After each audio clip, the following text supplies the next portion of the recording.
So for this reflection, I'm going to be talking about Savannah's topic on the National Athletic Training Month slogan, which is there's an AT for that.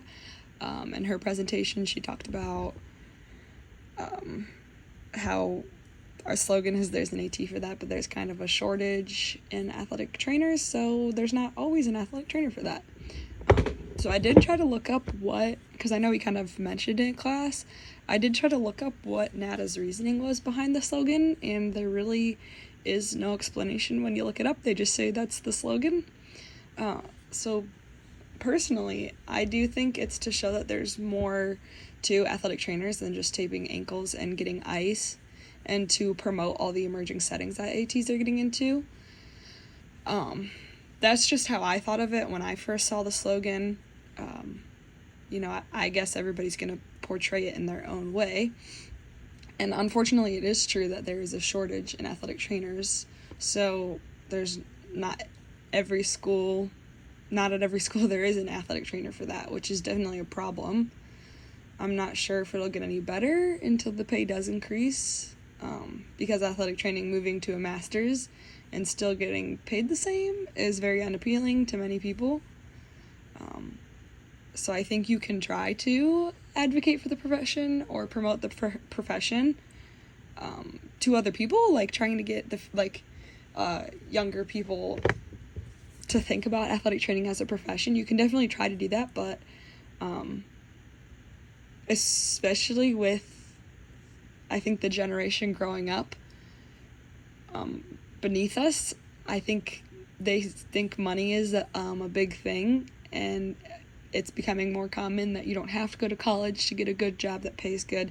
And I've even looked it up before for a paper one time that, like, an electrician who doesn't have to go to college, their average pay is higher than an athletic trainer's average pay. So things like that.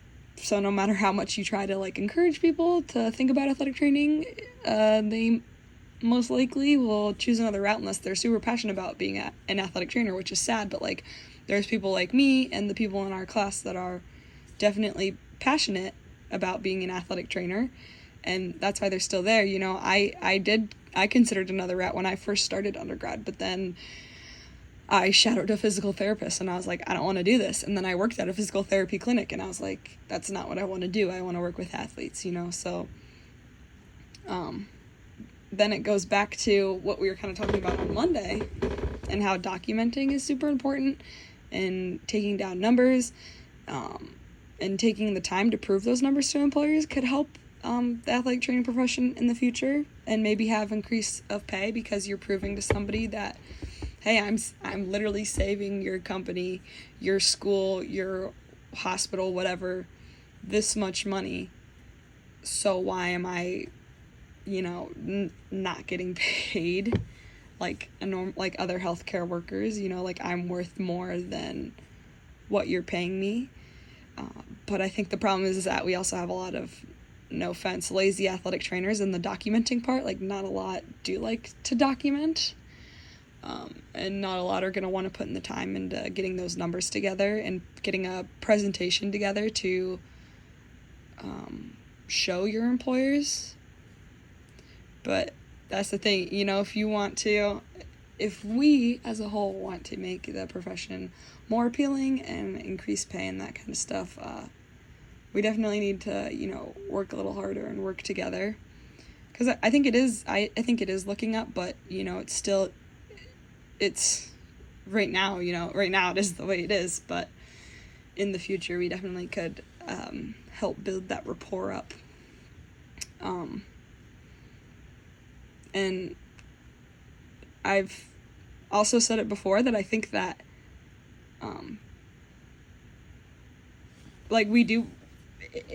I think it shows that we save companies money, but I think some people who are hiring athletic trainers are doing it because it's saving them money to hire an athletic trainer instead of another healthcare worker. I've said this before that I think sometimes different settings are emerging because they know they can pay athletic trainers less because the average salary for athletic trainers is low.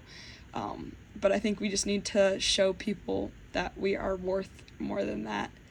And I think those numbers definitely could be an important part of